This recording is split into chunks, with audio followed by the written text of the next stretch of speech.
వాళ్ళు చెట్ల వంక అలా చూస్తున్నారు వెడుతూ.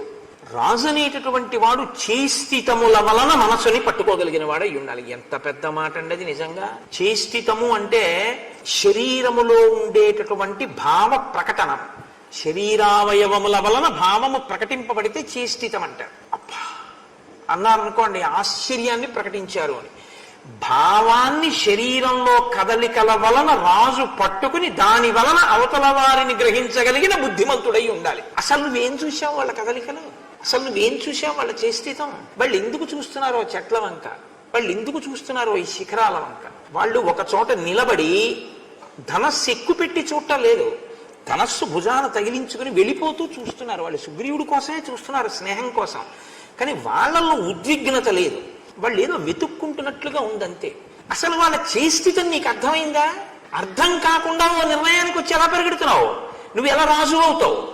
ఏమి మాట్లాడి నిజంగా హనుమంటే మహానుభావుడు. మరిన్ని వీడియోస్ కోసం గాడ్ స్టేటస్ 03ని ఫాలో చేసుకోండి. అప్పుడే మీరు మరిన్ని రామాయణం వీడియోలు చూడగలరు.